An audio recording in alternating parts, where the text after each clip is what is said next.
So around the late 1990s, I was a number 4 support wing. I was on my apprenticeship in the spray shop, and there was a restoration going on of the Avro 19, which is now in the collection in the museum. It was going on in the hangar, and I took part in that, small bits, doing a bit of painting and stuff.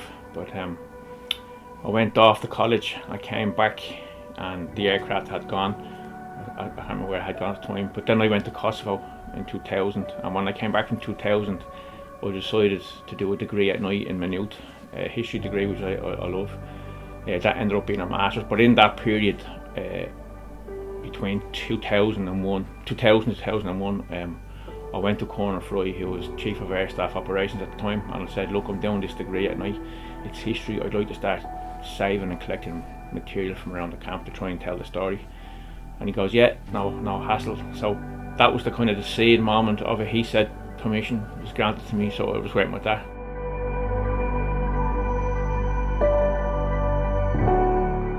I put a rope around the centre, and then I started putting the exhibits in there, cleaning them up as best I could, trying to put them in chronological order, which is kind of difficult. So from 2001 up to today, which is 23 years later, the Aircraft Museum, the hangar itself filled up with all the collections we have in there, which is the aircraft, the engines, the uniforms, logbooks, photographs, charts, weapons. There's also archival projects been going on over the last 10 or 15 years. I've been working in conjunction with military archives on that.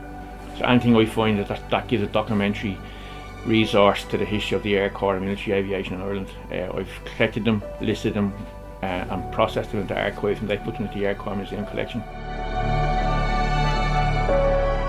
Since 2015, 2016, I've been collecting oral history interviews on the Air Corps, but across the whole Defence Forces, from retired and serving personnel and their families. So I've collected 272 at the moment.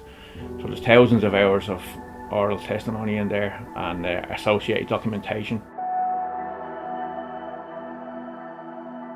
So in the collection, in the museum collection as well, we have, as I said, about a dozen vintage aircraft, lots of engines, and we've got radar systems, guns, everything that tells the story of military and civil aviation. Because Baldonnel in 2022, we had the centenary of the Irish Air Corps and military aviation in Ireland, of Irish military aviation.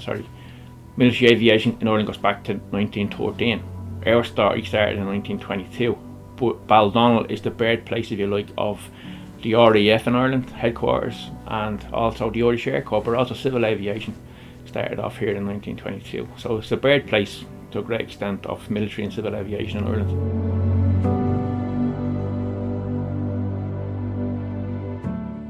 We're an island state, and maritime industry is very important to Ireland throughout history, but especially in the 20th century, because that's when the birth of aviation came along, and Ireland has a massive big imprint on world aviation with our small island. So that's the stuff we should be capturing and exploring and educating younger people. And I strongly believe that if we can do that to the younger generations, tell them the stories and the narratives, tell them about the heroes and the mistakes, how Irish personnel, Irish citizens served in the Air Corps and defended Irish airspace during the Second World War and some of the First World War. We can tell them how to change Ireland for the best, the seed of technology, the seed of science.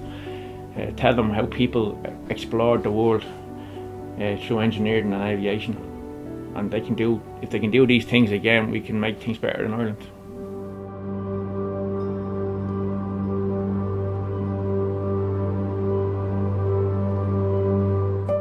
Okay, so as I said, we have about a dozen vintage aircraft. The earliest aircraft I have down there is the Avro Cadet biplane number C7, which came to Baldonnel in 1935, but they'd been serving in Bal. That was bought as a replacement for one that crashed, but they'd been here since the early 30s. We've got the Avro 19. The version I have, 141, came to Baldonnel. They came in 1946. They were the civilian spec, if you like, of the Avro Anson 1, which is the military spec. They came in 1937 and served throughout the emergency in reconnaissance and training. And we've also got a full-size replica of the Wright brothers aircraft. And as far as I know, that's the only one on the island of Ireland. So that's going to be a big draw to whoever gets it. And if you ever get a museum here, it will be a big draw for people to come to Baldon to see that. We've also got a Fuga Magister. They came in around 1975 and served up to the turn of the century, maybe 1999. Alouette 3. I have an Alouette 3 tail booms, 2 of them, signatures of people who served in the unit over the years. And some of them have passed away, and some of them are real heroes. There's also 195, Alouette 195, which is in the apprentice school hangar.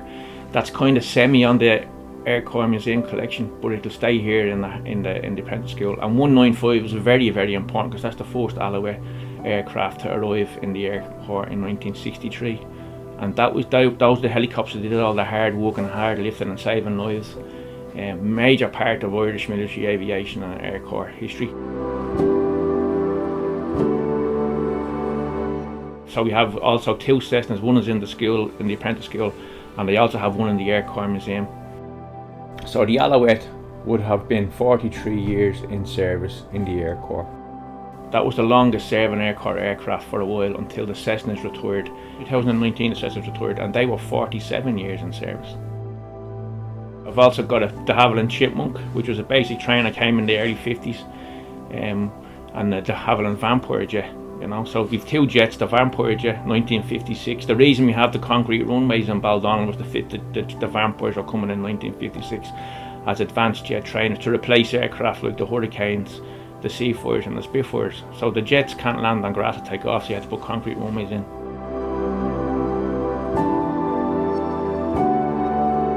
So in the cabinets we've about close to 700 or 800 model aircraft of all types, but there's a big collection of model aircraft that depict Irish military aviation history, going back to the First World War and the inception of the Air Corps, the inception of the state. We've a Sift. We've two simulators, very old. The King Air, the Sift simulator is in the corner there, and we've also got a Lynx trainer, which is the one with all the old valves and all that. And the pilots from back then would tell me they'd be in there for half an hour, and they came out and they over the line, so it would be stuck to them with the sweat, because it's like the old TV valves.